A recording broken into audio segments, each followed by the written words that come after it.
Shabbat Shalom, my friends. I would like to dedicate our Torah study this week to the memories of Ruth Weiss, Jeffrey Adam Mentz, Linda Kipnis, Zichronam Livracha. It's been a horrible week, but please join with me at this moment, no matter what you're doing, driving, whatever you're doing. Join with me. Say these words: Baruch atah Adonai Eloheinu melech haolam shehecheyanu v'kiyamanu v'higiyanu lazman hazeh. Recognizing that over 310,000 Americans have already died from COVID-19, and that doesn't include the hundreds and hundreds of thousands who have died across the globe. Recognizing that the next month may be the worst month yet in this pandemic as we move through a desperately challenging holiday season.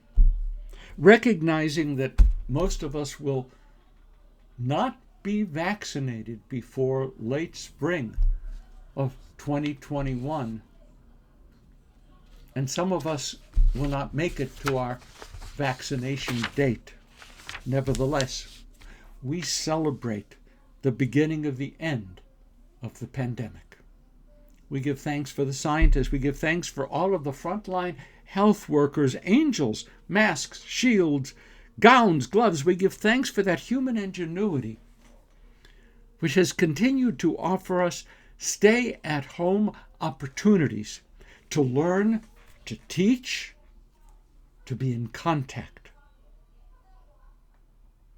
We give thanks for those who help us retain our emotional and physical and spiritual well-being as we walk through hell together.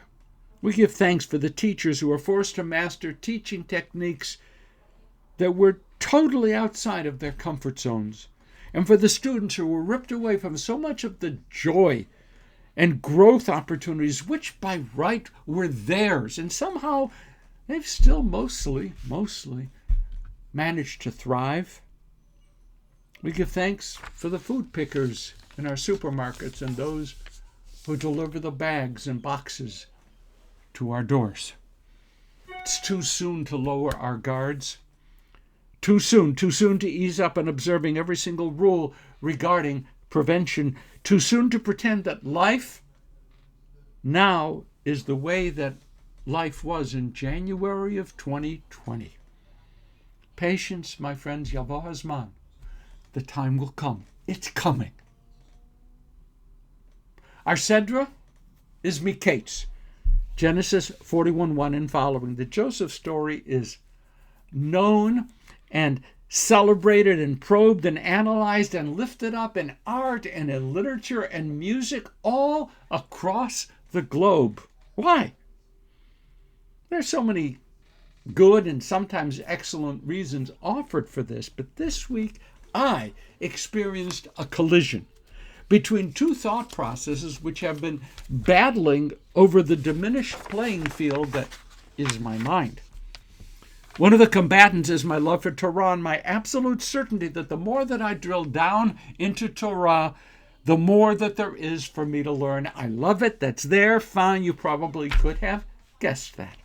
But the other participant in the collision is my current obsessive study of the basics of Mussar, a profound exploration of Jewish ethical and moral teachings, a study that itself involves a commitment to personal, active practice. Thank you, Eric Gervis. By the way, a shameless plug. I will be teaching a free 6-part, 1 hour each, a session series online focusing on Mussar beginning Tuesday, January 5th, noon Pacific time, 1 hour through Wilshire Boulevard Temple. All you have to do is go to the Wilshire website, register, free, and join us. All are welcome. Okay, so let's go. Here it is. Joseph meets Mussar. It's a book I may never write. Boom! Collision. Alan Marinas lists 17 basic soul traits. He calls them midot, soul traits, that each of us possesses. We possess them differently, yes. We possess them in different quantities, yes. We possess them idiosyncratically, sure. But we all as human beings engage ourselves with these midot, with these soul traits. Think carefully now of the Joseph story. As I just mentioned, some of the Mussar traits that Marinus lists in his writings.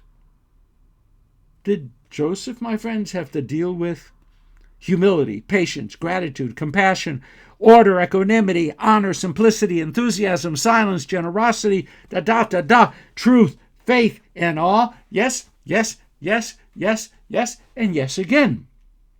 So that's it. Joseph meets Mussar. Boom! Collision. There is a huge power in a narrative that so thoroughly explores those ethical and moral traits that make us human. Joseph is the every person, writ large, of course. Here's my contention. His life is our life. His challenges are more or less our challenges. We read Joseph's story and it sounds, oh, so very familiar to us. Very, very familiar. And it should sound familiar because in so many ways we are Joseph. Put aside Joseph's fairy tale ascendancy to great temporal power. That's just the buttercream frosting on the cake. I happen to love buttercream frosting. Okay, but let's just go check out a little bit of Joseph's story. Parents who don't always know how to parent, part of our story? Check. Vanity? Check. Arrogance? Check. Sibling rivalry? Check. Rage? Check. Compassion? Check. Sibling conspiracies? Check. Indifference? Check. Regret? Check. Redemption? Check. Revenge? Repentance? Faith? Humility? Check, check, check. So is the Joseph story just a magnificent narrative, or is it the general framework of our very own personal lives? Rabbi Barry Block edited a volume for the CCR Press entitled The Mussar Torah Commentary. Do I have it to show you? Oh, thank you for asking. Yes, I do. This is that. Okay. Published by the CCR Press. Mussar Torah Commentary. My good friend and teacher, Rabbi Dr. Lisa Grant, wrote the commentary for this week's Sedra MIKETZ. Dr. Grant notes that it was Joseph's embrace of the soul trait, the midah of emunah, of faith, that supplied him with the courage, the wisdom, the desire to grow past the spoiled brat that he was. He stops viewing himself as God's gift to humanity and begins to see himself as an instrument of God's intentions. Young Joseph probably would have ridden upon a camel that had a flashing, multicolored neon sign attached to the saddle. It would say, "I am a world-class dream interpreter. Love, Joseph."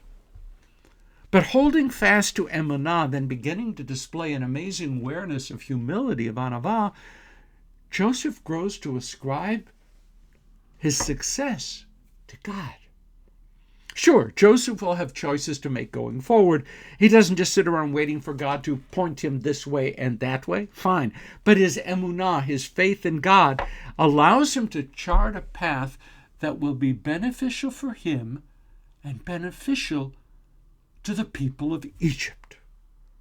Joseph had come to understand that as he began to live his life in the presence of God, by trusting in God, Joseph was becoming more and more trustworthy in the eyes of others.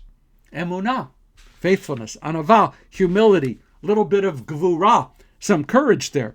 Joseph started to make ethical decisions, and ethical decision-making is at the very heart of Mussar. So this is what I meant when I said Joseph is the every person, writ large, of course. But Joseph's life is our life. Joseph's challenges are more or less our challenges. We read Joseph's story and it sounds very familiar to us. And it should sound familiar because in so many ways, we are Joseph. Secret. The very last chapters of the book of Genesis are all about us. As Joseph moves onto the stage of our metaphorical founding, his story becomes more and more compelling. What Joseph did, we can do. What Joseph became as a human being, as a mensch, we can become. What Joseph achieved in his relationships with others, we can achieve. Honesty, a coat of many colors, probably does not await us. But we can add fullness and purpose to our lives. Shabbat Shalom, my friends. Please, please